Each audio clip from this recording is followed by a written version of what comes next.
한국이 전 세계 표준이 되어야 합니다. 여기 미국 스탠퍼드 대학 교수는 한국은 전 세계에서 유일하며 그 누구도 대체할 수 없다고 강하게 주장하고 있는데요. 이 대학 교수는 무슨 일을 겪었을까요? 안녕하세요. 저는 리처드 카터라고 합니다. 미국 스탠퍼드 대학교에서 국제정치학을 연구하고 가르치는 교수로 오랜 세월 동안 세계 경제와 국제관계를 분석해왔습니다. 특히 동아시아의 경제 성장과 정치적 변화에 관심을 두고 연구해왔지만 솔직히 말씀드리자면 불과 몇 년 전까지만 해도 한국이라는 나라에 대해 깊이 있게 고민해본 적은 없었습니다. 일본과 중국이 동아시아의 핵심 강국이라는 것은 명확했고 대부분의 연구자들이 이 두 나라에 초점을 맞추는 것이 일반적이었어요.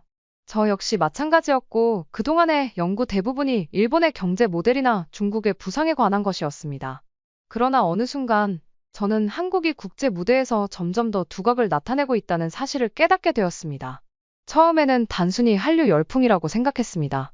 BTS, 블랙핑크 같은 K-팝 그룹이 세계적인 인기를 얻고 기생충이나 오징어 게임 같은 한국 콘텐츠가 넷플릭스에서 기록적인 성과를 내는 것을 보면서 한국 문화가 상당히 강력하긴 하군 정도로 가볍게 여겼어요.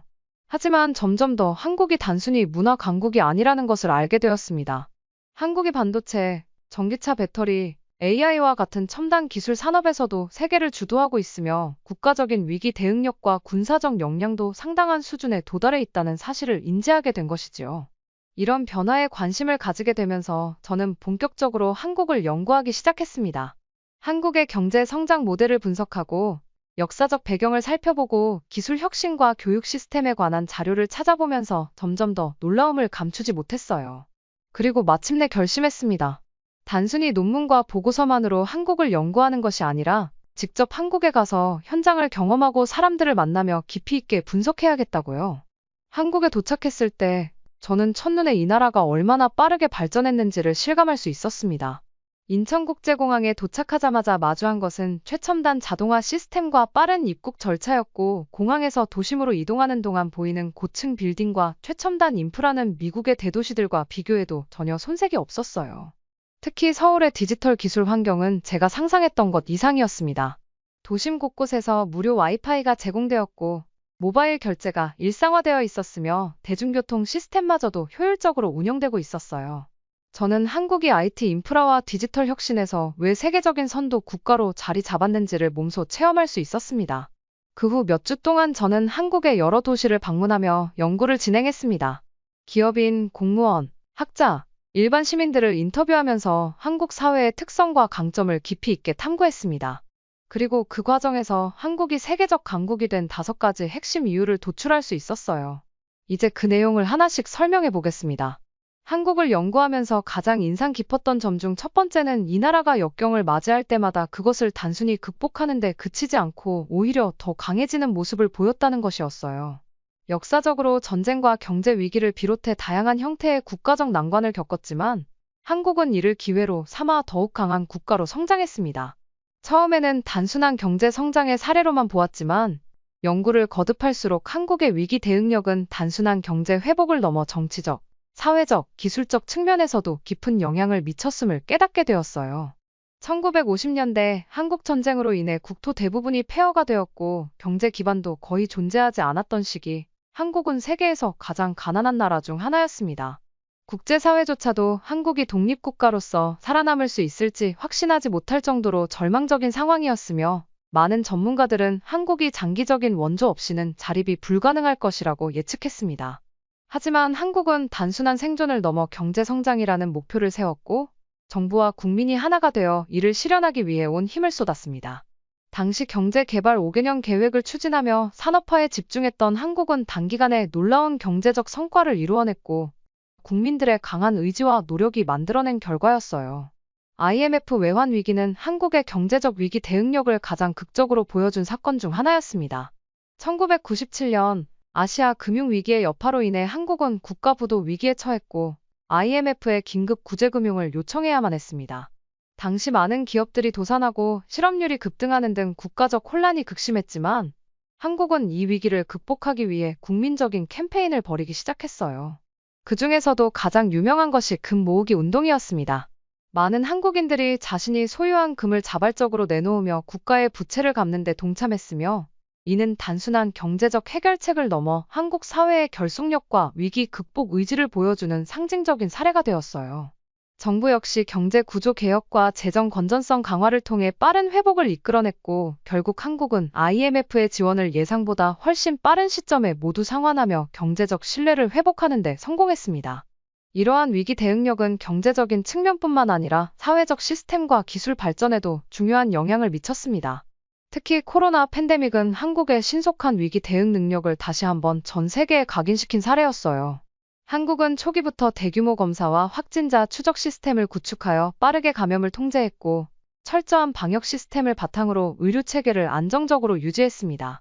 특히 IT 기술을 활용한 확진자 동선 추적 시스템과 QR코드 기반 출입 관리 시스템은 전 세계적으로도 모범적인 사례로 평가받았으며, 이는 한국이 단순히 의료 인프라가 잘 갖춰진 나라가 아니라 위기 상황에서 기술을 효과적으로 활용하는 능력을 갖춘 나라임을 증명했습니다. 당시 미국을 비롯한 많은 국가들이 병상 부족과 의료 시스템 붕괴로 어려움을 겪는 동안 한국은 상대적으로 짧은 기간 내에 상황을 통제하는 데 성공했고, 경제 활동도 빠르게 정상화할 수 있었어요. 이러한 대응은 단순히 정부의 정책만으로 이루어진 것이 아니라 국민들이 자발적으로 방역 지침을 따르고 협력했기 때문에 가능했던 일이었습니다. 한국을 연구하면서 제가 가장 흥미롭게 들여다본 요소 중 하나는 바로 교육 시스템과 인재 경쟁력이었어요.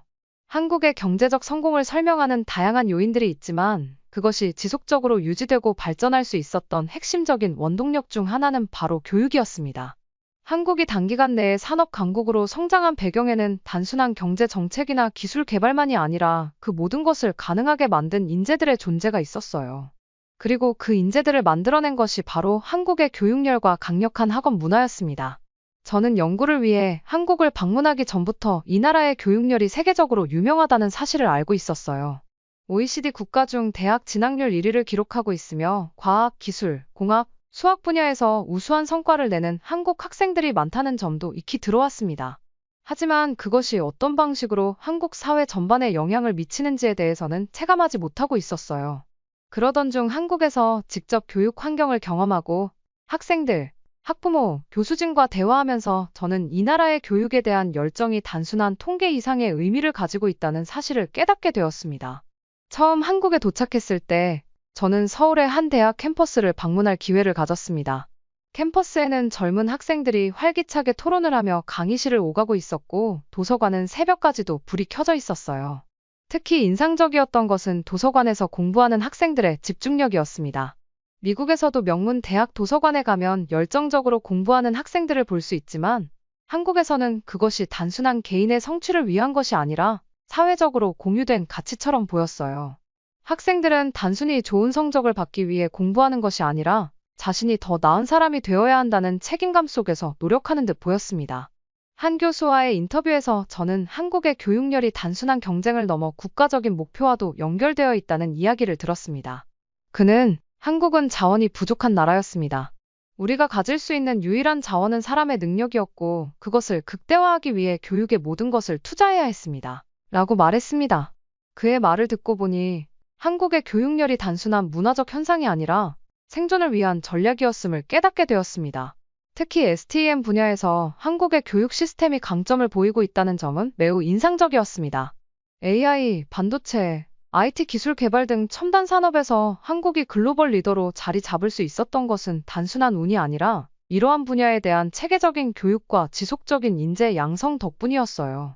한국 출신 엔지니어와 연구자들은 구글, 애플, 마이크로소프트, 인텔과 같은 글로벌 기업에서도 중요한 역할을 맡고 있으며, 실리콘밸리에서도 한국 출신 개발자들을 적극적으로 채용하려는 움직임이 활발합니다. 또한 한국 정부는 교육에 대한 지속적인 투자를 아끼지 않고 있습니다. STEM 교육을 강화하기 위해 다양한 연구 지원 프로그램과 장학금을 운영하고 있으며, 대학과 기업 간의 협력을 통해 실제 산업 현장에서 활용할 수 있는 인재를 양성하는 데 주력하고 있어요. 예를 들어 한국의 여러 대학교는 반도체 공정, AI 연구, 바이오 기술 등의 첨단 분야에서 기업들과 공동 연구를 진행하며 학생들이 졸업 후 즉시 산업에 기여할 수 있도록 돕고 있습니다.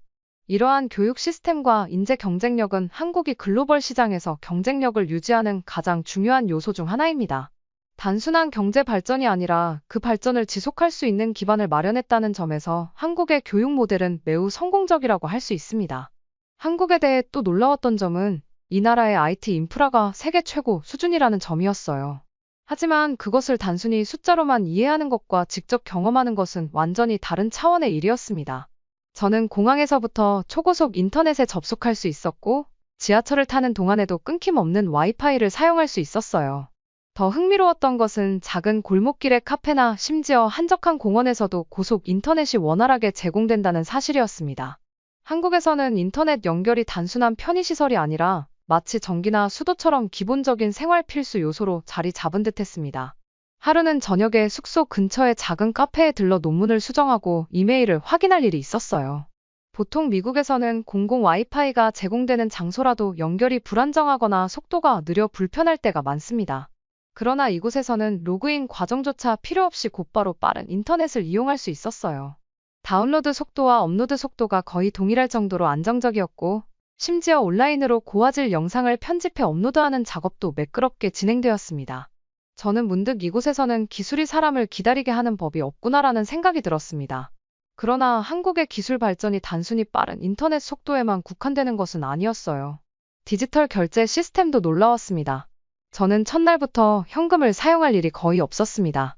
대부분의 상점, 카페, 심지어 길거리 노점에서도 모바일 페이먼트를 지원했고, QR코드나 NFC를 활용한 간편 결제가 일반화되어 있었어요.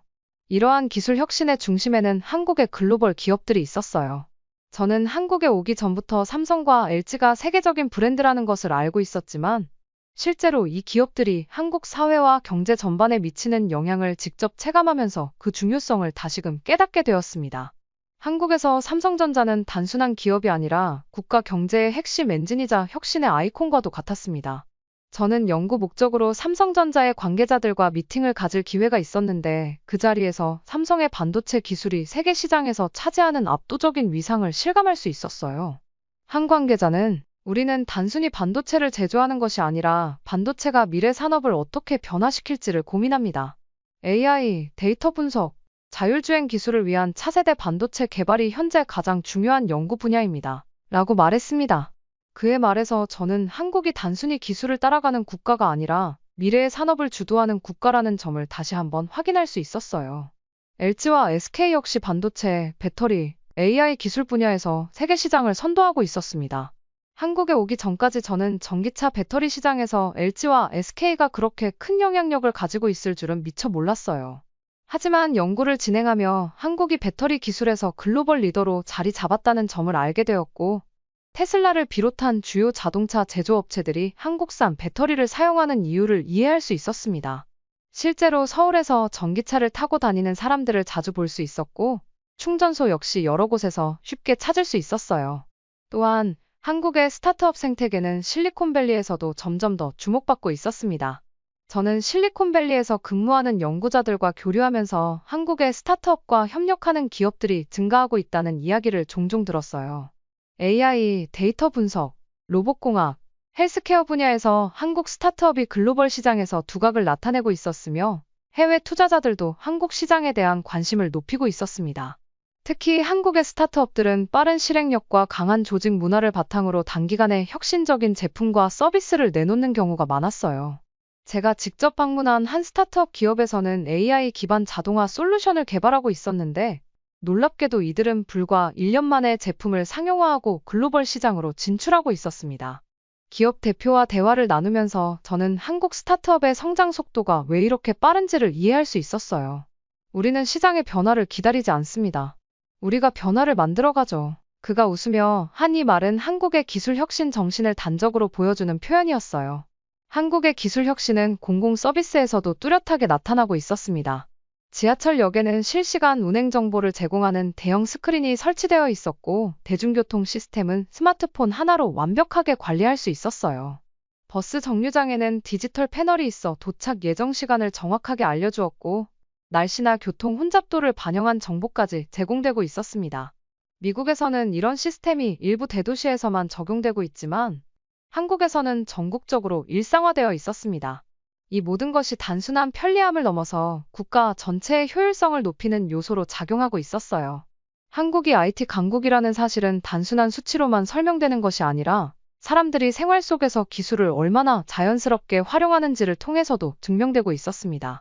또한 한국을 연구하면서 저는 이 나라가 단순한 경제 강국을 넘어 문화적으로도 세계적인 영향력을 갖춘 국가로 성장했다는 사실을 깊이 실감하게 되었습니다. 사실 몇 년 전까지만 해도 저는 한국 문화에 대해 깊이 알지 못했습니다.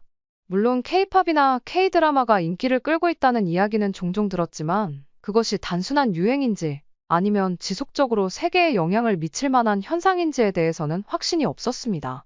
하지만 한국을 직접 방문하고 다양한 분야의 사람들과 대화를 나누며 연구를 진행하면서 저는 한국의 문화가 단순한 일시적 트렌드가 아니라 하나의 거대한 산업으로 자리 잡았으며 글로벌 경제와 사회에 지대한 영향을 미치고 있다는 사실을 깨닫게 되었어요.